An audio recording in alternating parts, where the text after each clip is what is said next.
Hey everybody, this week we're going to talk about shooting news, or your book, as your book refers to it, it's factual, right? Shooting real things for, say, a newscast. Big part of broadcast production oftentimes. Newscasts are productions, right? And they're certainly broadcast. So I want you to think about the process of actually taking a shot. Filming should never just be a sequence of unplanned and random shots. You're going to want to rehearse your shooting whenever it's possible. Camera placement, movement, duration of shot. All these things are vital pieces to successful shoot, and practice makes perfect. That is a very true saying. Second thing I want you to remember is always shoot more material than you think you need. It's better to have an excess of choices when editing rather than a deficit. Always hold a shot longer than you think you need to. Doing this is often called handle on top or the tail of the shot. Again, this is invaluable when you're going to go put it together. The rule of thumb that I like to think of is start recording, count to 5 before any action begins, if possible, including moving the camera, and do the same at the end of the shot, counting to 5 after all the action is stopped before you stop recording. So what I do is I feel like it's time to stop recording. It's over, all is done.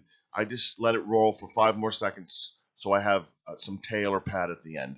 You'll thank yourself later, trust me. At times you're going to need to tell people to move, right? Always use the camera as the point of view source for movement. For instance, looking at this graphic, say camera left if you want something or someone moved to the left of the camera itself, not the left of the subject. You can get into a comedy of errors if you say move to the left and they move to their left, and you mean the camera left, right? So always just used to saying camera left, camera right, right? Always using this as your guide is going to help things make things clearer and more efficient for everyone involved on the shoot. It's super important that everyone use the same vocabulary when shooting, because it's very easy to get confused when they're in a production setting, right? Now, the exact vocabulary may vary from shot to shot, shoot to shoot. Well, not shot to shot, but shoot to shoot, production to production. But the most important thing is that you want to be consistent. If you look at pages 137 to 138 in your textbook, there's a typical set of commands you might hear or use during your shoot. It'd be good to familiarize yourself with those. When you're planning your shoot, you always want to consider these things. What is the order in which you're going to take the shots? What is the composition of the shot? How are all the subjects, not just people, of course, everything in the frame, how are they going to be arranged? Are you observing the 180-degree rule that we talked about in week 11? Are you changing the camera enough so you get a different size or angle for each shot? Look at page 86 for a review. Are you familiar enough with basic commands to ensure consistency during the shoot? Do you know what you're talking about? Do you feel confident in sharing that with other people? Can you actually communicate what you want people to do? When you think about shooting for factual or news productions and shooting for drama, nonfiction productions, they might have slightly different techniques, but there is quite a bit of overlap in the approaches. But there are, of course, aspects which can be quite different than each other. We're going to talk about some of those differences. And a news factual shoot will typically have a much smaller crew, with crew members often doing several tasks a piece, so it's super important that everyone knows who does what. We talked before about in the pre-production planning, and having a list and having the shot and all that, shot sheet, knowing who's doing what is super important. Because in news, the director or the producer are often the same person and in charge of both the shoot both creatively and logistically. This is where your pre-production planning is going to save the day. The more prepared you are, the smoother your shoot is going to be. There's no denying that. So in this scenario, the director or the producer should always communicate with the crew, however big or small it may be, 3 things: what you're going to do, how you're going to do it, if it went well and you can move on, or do you need to do it again. That's what everyone needs to know from the director producer. Now, in a new situation, that may be the director producer may also be the camera person, right? But they need to remember those same things regardless. No matter how many hats they're wearing, they need to have these 3 things in mind, right? In this scenario, the camera person is also in charge of 3 major things: how the shots are going to look, how you frame them and compose them, lighting the shot in the best way possible, even if all that's available is natural light.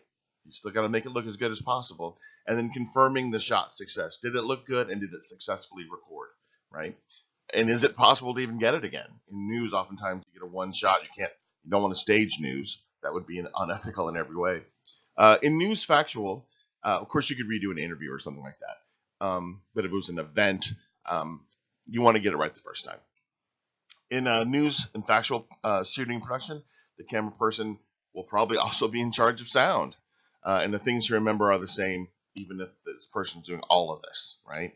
The sound recorder is going to be in charge of three major things: how the shots are going to sound, the quality of the initial recording, maximizing any natural sound potential, what ambient audio from the scene needs to be captured, and then confirming the shot success. Did it sound good and did it successfully record? These are the things you want to think about, right? Another big aspect of shooting news or factual material is handling interviews. When interviewing someone, always consider these things, right? Location. Where are you going to shoot this interview? Whenever possible, you always want to put the subject in a situation that is visually interesting and appropriate to the subject. So, for instance, if you're interviewing a school teacher in front of a bulletin board with class materials, or interviewing a sports figure on the field where they actually play, or interviewing subjects in a boring location, a white wall will only make for a boring interview, right? Think about what you're trying to tell us visually about this person you're interviewing. Another major aspect when handling interviews is to consider the shot size. An interview is typically shot in a medium close-up and or mid-shot. In most all cases, being too far away from the interview subject will diminish the effectiveness of the interview.